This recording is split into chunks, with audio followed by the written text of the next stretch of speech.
Hello students, welcome to Fastech computer academy. आज हम day 4 का टॉपिक कवर करने वाले हैं। ये कॉन्सेप्ट आपके कोर्स के लिए बहुत इंपॉर्टेंट है, इसलिए वीडियो को ध्यान से देखिएगा। चलिए शुरू करते हैं।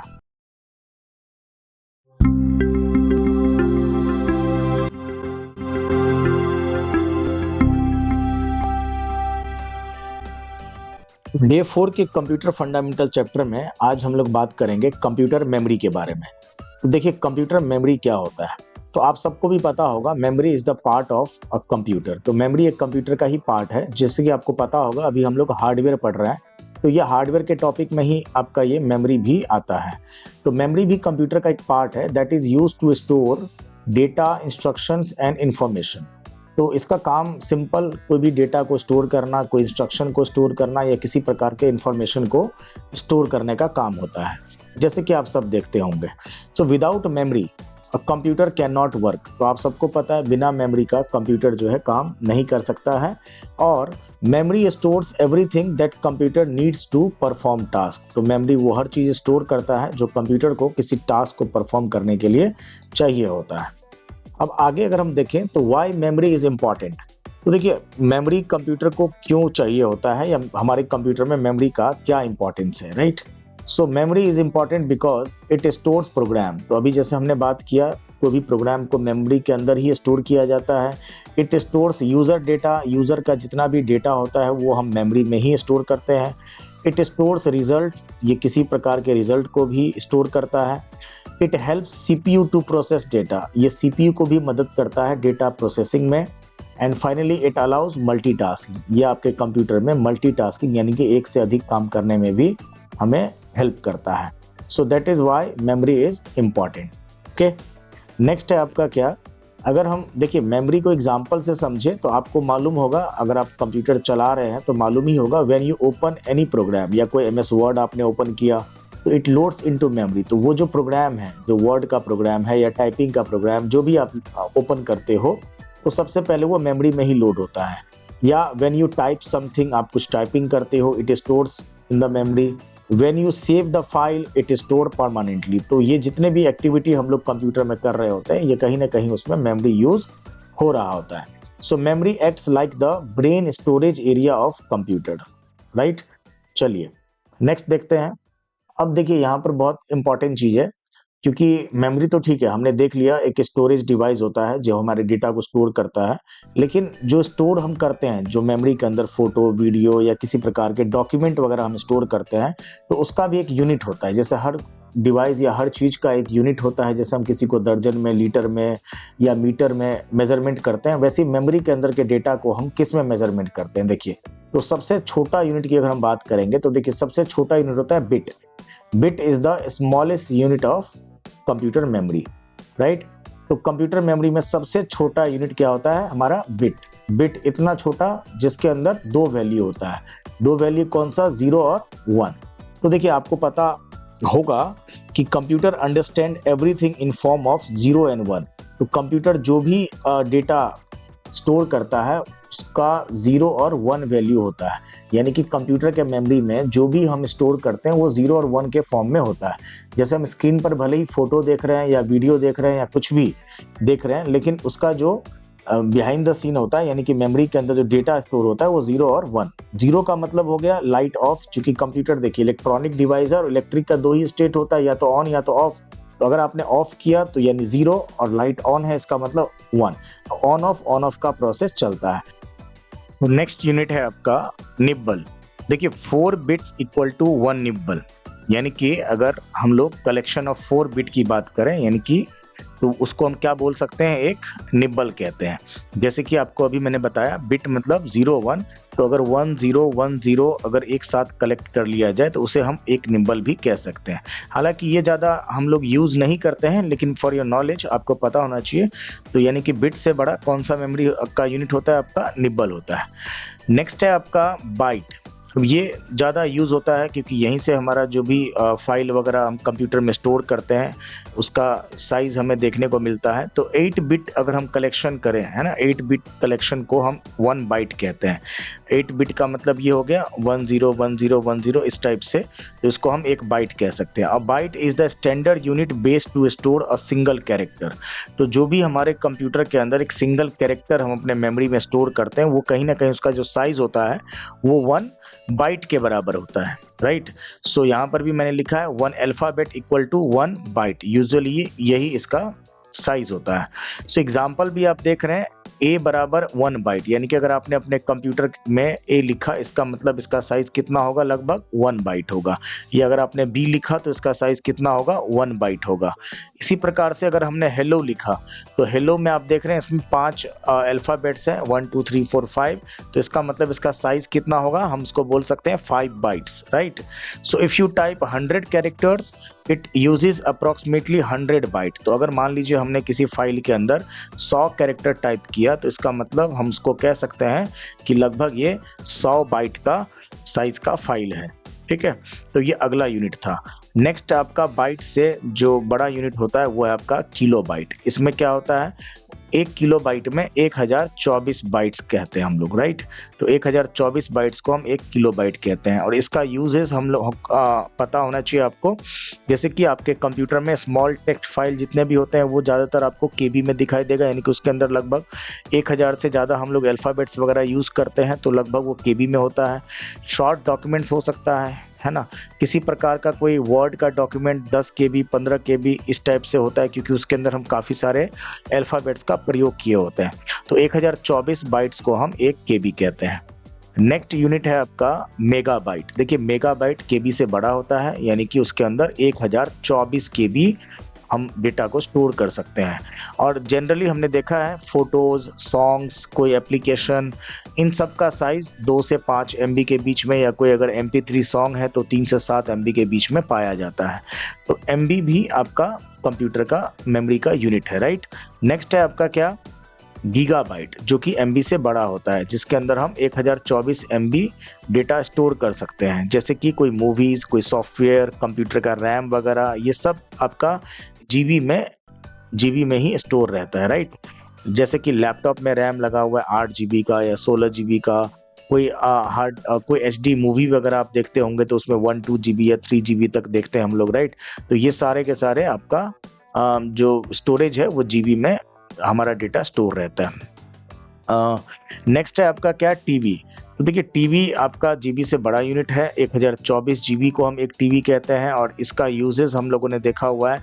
जैसे कि हार्ड डिस्क आपका लार्ज स्टोरेज सिस्टम में, जैसे कि आप कोई लैपटॉप परचेज करते हो तो उसमें आपने देखा होगा 1 TB हार्ड डिस्क है, जैसे आज के टाइम पर SSD वगैरह आता है 1 TB का, राइट। 1000 ऑफ मूवी आप उसके अंदर स्टोर कर सकते हो, लैक्स ऑफ फोटोज़ आप स्टोर कर सकते हो।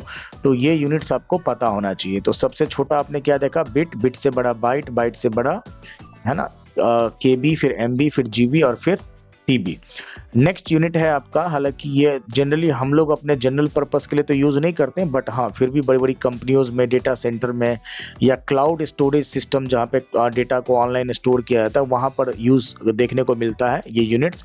यानी कि 1024 TB को पेटाबाइट की हम बात कर रहे हैं, पेटाबाइट यानी कि PB। तो ये अगला यूनिट है आपका। नेक्स्ट है आपका क्या, EB मतलब यानी कि 1024 PB।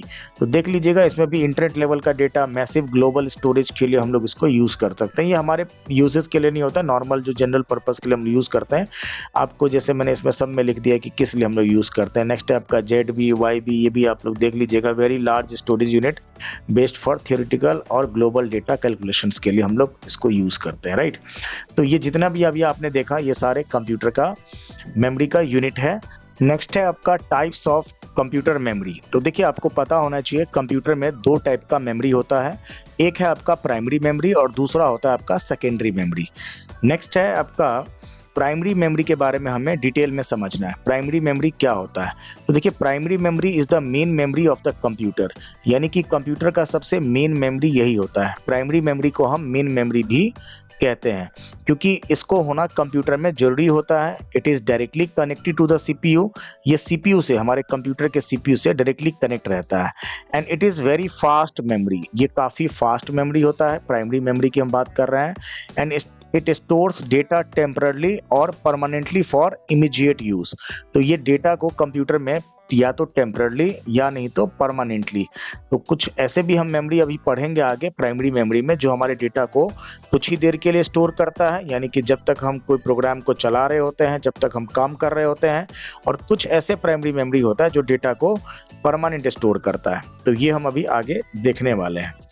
सो अगर हम प्राइमरी मेमोरी के टाइप्स की बात करें तो देखिए, कंप्यूटर में प्राइमरी मेमोरी जनरली दो टाइप्स के होते हैं।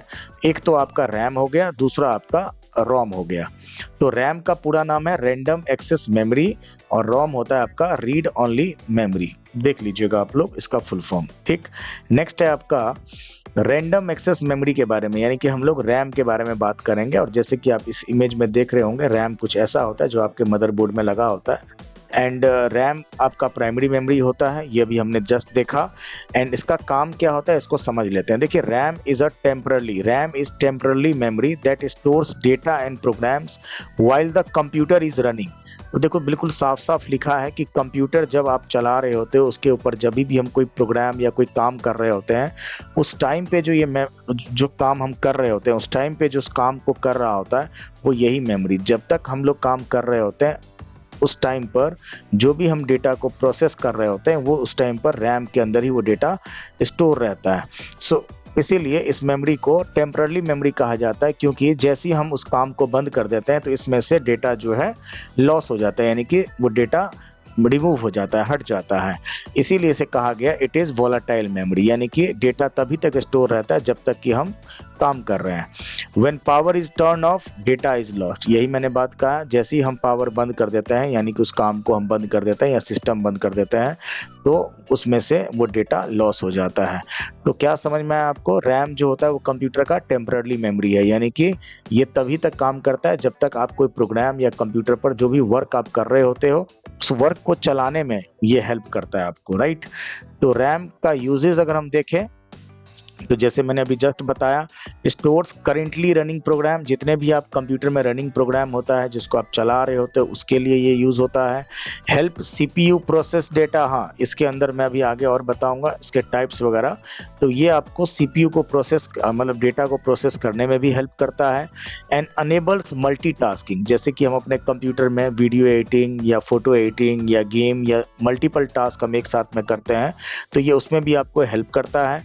एंड इम्प्रूव सिस्टम स्पीड, और ये आपके कंप्यूटर के सिस्टम को स्पीड को भी मेंटेन करता है, इम्प्रूव करता है, राइट।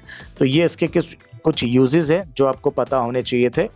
अब अगला है आपका RAM is mainly of two types. देखिए, रैम जो है दो टाइप का होता है। एक होता है आपका एस रैम, जिसको हम स्टैटिक रैम कहते हैं, और दूसरा होता है आपका डी रैम, यानी कि जिसको हम डायनेमिक रैम कहते हैं। अब आपको मैं दोनों के बीच में अंतर और दोनों क्या होता है ये मैं आपको डिटेल में समझा देता हूँ। सबसे पहले समझते हैं एस रैम यानी कि स्टैटिक रैम के बारे में। देखिए, स्टैटिक रैम ऐसी मेमोरी होती है जिसमें डेटा फ्लिप फ्लॉप सर्किट की मदद से स्टोर किया जाता है। फ्लिप फ्लॉप सर्किट क्या होता है? देखिए, फ्लिप फ्लॉप सर्किट एक इलेक्ट्रॉनिक सर्किट होता है जो एक बिट डेटा यानी कि 0 और 1 को स्टोर कर सकता है। जब तक पावर सप्लाई चालू रहती है, फ्लिप फ्लॉप उस डेटा को बनाए रखता है। तो यही होता है फ्लिप फ्लॉप सर्किट। एंड इसकी अगर हम विशेषताएं की बात करें, फीचर्स की बात करें, तो एस रैम वेरी फास्ट यानी कि बहुत फास्ट होता है। एस रैम की स्पीड बहुत ज़्यादा होती है क्योंकि इसमें डेटा को रिफ्रेश करने की ज़रूरत नहीं पड़ती। दूसरा है एक्सपेंसिव। देखिए, एस रैम बनाने में ज़्यादा ट्रांजिस्टर्स लगते हैं, इसलिए इसकी कॉस्ट ज़्यादा होती है। And used in cache memory, S RAM का उपयोग कैश मेमोरी में किया जाता है। एस रैम का इस्तेमाल सीपीयू के अंदर कैश मेमोरी के रूप में होता है, यानी कि कैश मेमोरी सीपीयू के पास फ्रीक्वेंटली यूज डेटा को स्टोर करती है ताकि सीपीयू से बहुत जल्दी एक्सेस कर सके। तो ये था आपका एस रैम, राइट। अब अगला है आपका क्या, डी रैम यानी कि डायनेमिक रैम की बात करें तो देखिए, डायनेमिक रैम क्या होता है? डायनेमिक रैम आपका ऐसी मेमोरी होती है जिसमें डेटा कैपेसिटर में स्टोर किया जाता है। कैपेसिटर्स मतलब कैपेसिटर एक इलेक्ट्रॉनिक कंपोनेंट होता है जो इलेक्ट्रिक चार्ज स्टोर करता है। DRAM में कैपेसिटर चार्ज होने पर 1 और चार्ज खत्म होने पर 0 माना जाता है। रिफ्रेश क्यों करना पड़ता है? कैपेसिटर में स्टोर जो होता है, स्टोर चार्ज जो होता है वो धीरे धीरे खत्म हो जाता है, इसलिए DRAM को बार बार रिफ्रेश करना पड़ता है ताकि डेटा बना रहे। अगर इसकी फीचर्स की बात करें तो स्लोअर देन SRAM, यानी कि इसमें SRAM से धीमी, यानी कि क्योंकि इसमें बार बार रिफ्रेश करना पड़ता है तो इसलिए ये जो मेमोरी होता है SRAM से स्लो होता है। हाँ, चीपर होता है, DRAM बनाने में कम हार्डवेयर लगता है इसलिए ये सस्ती होती है। एंड फाइनली इसमें और भी है, DRAM का उपयोग कंप्यूटर की मेन मेमोरी यानी कि रैम के रूप में होता है। तो DRAM का उपयोग कंप्यूटर के प्राइमरी मेमोरी रैम में किया जाता है जहां प्रोग्राम और डेटा को टेम्परली स्टोर किया जाता है। तो ये चीज़ हमने अभी देख लिया, दोनों मेमोरी के बीच में अंतर क्या है, SRAM और DRAM। SRAM फास्ट और DRAM जो है स्लो होता है एज कम्पेयर टू SRAM। और अगर हम वर्जन की बात करें आज के टाइम पर तो देखिए DRAM जो मैंने अभी जैसे बताया, DRAM का यूज़ रैम में भी यूज़ किया जाता है जो हमारे कंप्यूटर में रैम लगा होता है। तो इसके वर्जन क्या क्या है, DDR1, 2, 3, 4, 5, ये इसके लेटेस्ट वर्जन है। तो DDR5 जो है ये रैम का लेटेस्ट वर्जन है। And each new version is faster and more power efficient. तो जितना ज़्यादा ये आपका नया वर्जन रहेगा उतना ही ज़्यादा ये पावर एफिशिएंट रहेगा। सो अब हम लोग समझते हैं अगला जो आपका प्राइमरी मेमोरी है यानी कि रोम। तो रोम का क्या काम होता है इसको हम लोग डिटेल में समझ लेते हैं। अभी आपने रैम के बारे में देख लिया, अब हम लोग रोम के बारे में समझ लेते हैं। तो देखिए रोम एक नॉन वोलेटाइल मेमोरी होती है, यानी पावर बंद होने के बाद भी इसमें डेटा सुरक्षित रहता है। रोम में आमतौर वो प्रोग्राम स्टोर किया जाता है जो कंप्यूटर को शुरू करने और हार्डवेयर को कंट्रोल करने के लिए ज़रूरी होता है। अब आपको मैं 3 इसका यूज़ केस बताता हूँ जो बेसिकली आपको पता होना चाहिए रोम का 3 यूज़ केस क्या होता है। और जैसे यहाँ पर भी आप देख रहे हो इसमें लिखा it is non volatile memory, यानी कि इसमें अगर लाइट इस मेमोरी में जो भी डेटा स्टोर होता है अगर हम इसको यूज़ कर रहे हैं, लाइट चली भी जाए तो इससे उसको कोई फ़र्क नहीं पड़ता, ये आगे वहीं से रीड कर लेता है। रोम का देखिए 3 यूज़ केस बहुत इंपॉर्टेंट है, इसको आपको समझना है। आपके कंप्यूटर में जो रोम लगा होता है इसका 3 यूज़ केस क्या है। सबसे पहला है आपका स्टोर्स बायोस प्रोग्राम। देखिए बायोस प्रोग्राम क्या होता है, बायोस का वैसे पूरा नाम होता है बेसिक इनपुट आउटपुट सिस्टम। एक छोटा लेकिन बहुत महत्वपूर्ण प्रोग्राम होता है। तो बायोस क्या करता है, कंप्यूटर के हार्डवेयर कंपोनेंट को चेक करता है, keyboard, mouse, RAM, hard disk आदि को डिटेक्ट करता है, ऑपरेटिंग सिस्टम को लोड करने की तैयारी करता है। तो जो रोम होता है, रोम बेसिकली सबसे पहला जो रोम का फीचर देखा जाए तो ये स्टोर क्या करता है, बायोस प्रोग्राम। तो रोम में बायोस क्यों रखा जाता है अगर हम बात करें तो क्योंकि इसलिए रखा जाता है क्योंकि रोम में डेटा परमानेंटली स्टोर रहता है। अगर बायोस रैम में रखा जाए तो कंप्यूटर बंद होते ही वो डिलीट हो जाएगा, इसलिए बायोस हमेशा रोम चिप में स्टोर किया जाता है। दूसरा अगर हम देखें रोम का जो दूसरा फीचर है, बेसिकली जो दूसरा इसका यूज़ केस है वो है हेल्प्स इन बूटिंग प्रोसेस। देखिए जब भी हम और आप कंप्यूटर को पावर बटन दबाते हैं तो कंप्यूटर सीधे ऑपरेटिंग सिस्टम नहीं चलाता, पहले एक प्रोसेस होता है जिसे हम बूटिंग प्रोसेस कहते हैं। बूटिंग प्रोसेस कैसा होता है ये मैं आपको थोड़ा बता देता हूँ। जैसे हम कंप्यूटर को ऑन करते हैं तो रोम में स्टोर्ड बायोस प्रोग्राम रन होता है। उसके बाद बायोस सभी हार्डवेयर को चेक करता है जिसको हम पोस्ट भी कहते हैं, पावर ऑन सेल्फ टेस्ट। फिर बायोस हार्ड डिस्क या SSD से ऑपरेटिंग सिस्टम को लोड करता है। उसके बाद आपके कंप्यूटर में अगर विंडो है या लिनक्स है या मैक है वो स्टार्ट होता है, यानी कि आपका ऑपरेटिंग सिस्टम। इसलिए रोम कंप्यूटर को स्टार्ट करने की पहली स्टेप में मदद करता है। तो रोम का दूसरा जो यूज़ केस है ये आपको बूटिंग प्रोसेस के बारे में मैंने अभी समझाया। एंड तीसरा जो इसका यूज़ केस है रोम का वो है स्टोर्स फर्मवेयर। अब आपको समझ में होना चाहिए कि फर्मवेयर क्या होता है। देखिए फर्मवेयर एक स्पेशल टाइप का सॉफ्टवेयर होता है जो हार्डवेयर को कंट्रोल करता है। यह नॉर्मल सॉफ्टवेयर से अलग होता है क्योंकि यह हार्डवेयर के अंदर परमानेंटली स्टोर रहता है, किसी भी हार्डवेयर के अंदर। खास करके अगर हम प्रिंटर फर्मवेयर की बात करें, राउटर की बात करें या कोई स्मार्ट टीवी की बात करें, कीबोर्ड माउस कंट्रोलर की बात करें, तो इन डिवाइसेस में फर्मवेयर रोम चिप में स्टोर किया जाता है ताकि डिवाइस हमेशा सही तरीके से काम करे। तो जैसे आपने देखा होगा प्रिंटर चालू होते ही उसका फर्मवेयर यानी कि रोम से लोड होकर प्रिंटर को ऑपरेट करता है। तो ये बेसिकली रोम के 3 यूज केसेस है जो हमने देखा, बहुत इंपॉर्टेंट। और अगर हम इसके टाइप्स की बात करें तो रोम 3 टाइप के होते हैं, पी रोम, ईपी रोम और डबल ईपी रोम। इसको थोड़ा सा हम लोग डिटेल में देख लेते हैं। पी रोम का पूरा नाम आपको पता होना चाहिए, प्रोग्रामेबल रीड ओनली मेमोरी। और इसके अंदर के प्रोग्राम कैन बी प्रोग्राम, इसके अंदर क्या जो प्रोग्राम होता है एक बार प्रोग्राम कर देने पर आप इसको चेंज नहीं कर सकते। लिखा है ना कैन बी प्रोग्राम्ड वंस, इसको हम बार बार चेंज नहीं कर सकते हैं। वहीं पर जो दूसरा टाइप का रोम है आपका erasable programmable read only memory, can be erased using ultraviolet light, यानी कि इसके अंदर अगर एक बार प्रोग्राम लिख दिया गया तो इसे इरेज किया जा सकता है यूजिंग अल्ट्रा वायलेट लाइट के थ्रू। तीसरा है आपका डबल ईपी रोम यानी कि ईईपी रोम, यानी कि इसका पूरा नाम क्या है, electrically erasable programmable Rome, can be erased electrically, इसको इलेक्ट्रिकल के थ्रू यानी कि इसको हम इरेज कर सकते हैं इसके अंदर के प्रोग्राम को। और आज के मॉडर्न सिस्टम में यही लगाया जाता है, राइट। तो ये रोम के अलग अलग टाइप्स को हमने देख लिया। बारी आती है कंप्यूटर का। अभी हमने देखा प्राइमरी मेमोरी जिसमें हमने रैम और रोम के बारे में डिटेल समझा। और ये बेसिकली जो दोनों मेमोरी है वो यूज़र के लिए नहीं होता है, क्योंकि यूज़र यानी कि हम और आप जनरली ना तो रैम के अंदर कोई डेटा को अपना या फोटो या वीडियो को स्टोर करते हैं, ना ही हम लोग अपना कोई भी पर्सनल डेटा हम रोम में स्टोर कर पाते हैं, राइट। तो रैम और रोम देखा जाए तो सिर्फ मशीन के लिए है, कंप्यूटर के लिए ही है। हमारे लिए जो डेटा होता है, हम लोग जो अपने कंप्यूटर में काम करते हैं, जितना भी हम लोग फोटो वीडियो डॉक्यूमेंट कुछ भी रखेंगे वो हम कहाँ पे रखेंगे, वो हम रखते हैं सेकेंडरी मेमोरी में। तो अगला टॉपिक है आपका सेकेंडरी मेमोरी।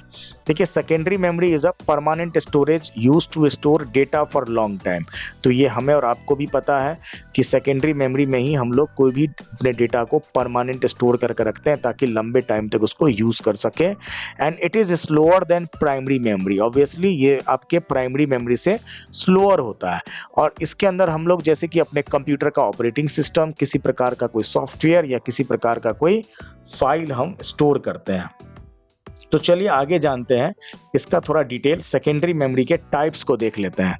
देखिए सेकेंडरी मेमोरी जनरली 3 टाइप्स के देखने को मिलता है, ये आपको पता होना चाहिए। पहला है आपका मैग्नेटिक स्टोरेज, दूसरा है आपका ऑप्टिकल स्टोरेज, ये अलग अलग कैटेगरीज है बेसिकली। एंड तीसरा है आपका सॉलिड स्टेट स्टोरेज, जो आज के टाइम पर हम लोग देखते हैं। थोड़ा सा इसके बारे में अगर आपको डिटेल बताऊं तो डिटेल में मैं आपको थोड़ा सा समझा देता हूं कि ये तीनों क्या है। तो सबसे पहले आपका क्या है, मैग्नेटिक स्टोरेज। देखिए मैग्नेटिक स्टोरेज वो स्टोरेज टेक्नोलॉजी है जिसमें डेटा को मैग्नेटिक फील्ड यानी कि चुंबकीय क्षेत्र के रूप में किसी सरफेस पर स्टोर किया जाता है।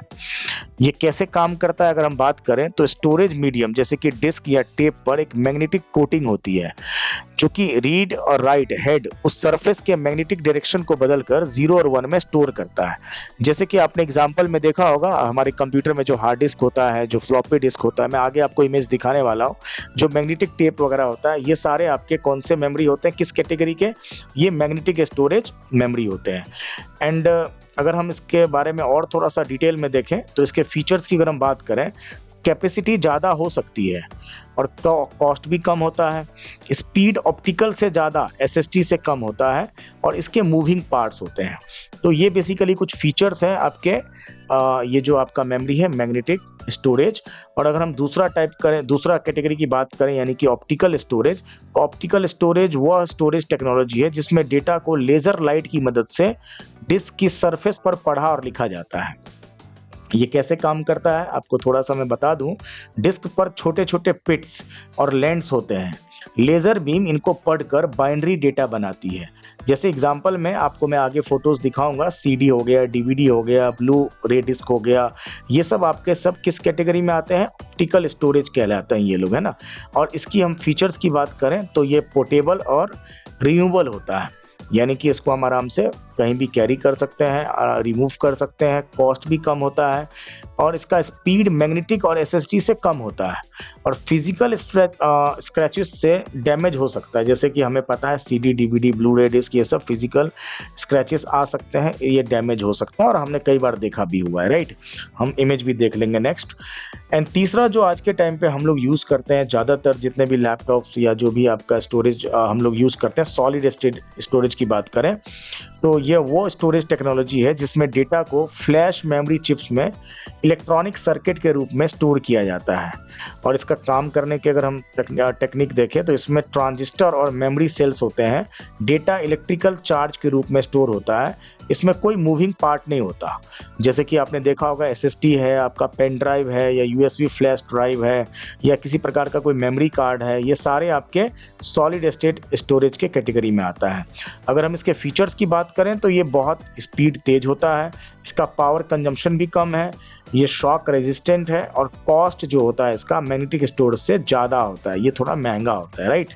तो इसके मैं आपको कुछ इमेजेस वगैरह दिखा देता हूँ। जैसे कि आप ये देख रहे हैं मैग्नेटिक स्टोरेज, मैं इसी की बात कर रहा था हार्ड डिस्क के बारे में, जो कि अभी आप देख रहे हो ये मैग्नेटिक डिस्क है। और मैग्नेटिक टेप, ये भी देखिए, ये भी बड़े बड़े कंपनियों में यूज़ होता है लार्ज डेटा को स्टोर करने के लिए। ऑप्टिकल आपने देखा होगा, ये सीडी आपको दिख ही रहा है, इसका स्टोरेज आप देख ही रहे हो 700 MB है। ये कॉम्पैक्ट इस सीडी का फुल फॉर्म देख लीजिएगा। और डीवीडी, इसका स्टोरेज आप देख रहे हो 4.7 है, तो ये आपके ऑप्टिकल स्टोरेज डिवाइस में आ जाता है ये सब कुछ। ब्लू रे, हाँ ये थोड़ा सा स्टोरेज ज़्यादा है, 25 GB है, तो ये आपको पता होना चाहिए। और ये मैं बात कर रहा था सॉलिड स्टेट स्टोरेज के बारे में, जो कि एसएसडी है आपका। ये आज के टाइम पर हम लोग ज़्यादा यूज़ देखने को हमें मिलता है मॉडर्न लैपटॉप्स वगैरह में, जितने भी आज के टाइम पर लैपटॉप्स वगैरह आ रहा है। पेन ड्राइव, ये भी आपका सॉलिड स्टेट स्टोरेज है आपका, है ना, राइट। और ये आपका डेटा ट्रांसफ़र करने के लिए यूज़ होता है, हमें पता है, आपको भी पता है। मेमोरी कार्ड आपके मोबाइल फ़ोन्स, कैमराज वगैरह में होता है, तो ये भी सॉलिड स्टोरेज है आपका, राइट। तो ये सारे सेकेंडरी मेमोरी का अलग अलग टाइप्स मैंने आपको बता दिया। अब हम चलते हैं आज का MCQ, यानी कि क्वेश्चन रिलेटेड टू आज की क्लास, जितना भी मैंने आपको पढ़ाया है। देखते हैं क्या क्या जवाब आपके पास है। तो सबसे पहला क्वेश्चन है, memory is used to what, बताइए। तो इसका जवाब होना चाहिए स्टोर डेटा, बी, बहुत ही simple. Primary memory is directly connected to, primary memory कहाँ डायरेक्टली कनेक्ट होता है, CPU में, आपको पता होना चाहिए। रैम क्या है, एक प्रकार का टेम्पररी मेमोरी है, ये आपको पता होना चाहिए। रोम क्या होता है, रोम आपके कंप्यूटर में एक परमानेंट मेमोरी होता है, ये आपको पता होना चाहिए। विच रैम इज फास्टेस्ट, बताइए कौन सा रैम फास्टेस्ट है। हमने पीछे बात किया जस्ट SRAM और DRAM के बारे में, तो SRAM फास्टेस्ट होता है। लेटेस्ट वर्जन और रैम, हमने पीछे बात किया, लेटेस्ट वर्जन बिल्कुल मार्केट में अभी DDR क्या चल रहा है, 5 चल रहा है, ये इसका जवाब है। बायोस आपका कहाँ स्टोर होता है, जस्ट हमने बात किया है रोम के अंदर, रोम चिप में आपका बायोस स्टोर होता है। हार्ड डिस्क कार का उदाहरण किसका है, बताइए। सेकेंडरी मेमोरी होता है आपके कंप्यूटर का हार्ड डिस्क। SSD इनमें से कौन सा स्टोरेज है, तो जाहिर सी बात है sir solid state storage, right. तो ये इसका जवाब होना चाहिए। And which is optical storage, इनमें से कौन सा ऑप्टिकल स्टोरेज है, obviously CD is optical storage. And cache memory is located, cache memory कहाँ पे लोकेटेड होता है, इनसाइड द CPU, तो CPU के अंदर कैश मेमोरी स्टोर होता है, राइट। तो ये सब हमने कवर कर लिया है। नेक्स्ट क्लास में आपको डे 5 में इसके आगे कंप्यूटर फंडामेंटल का टॉपिक और भी हम लोग कवर करेंगे।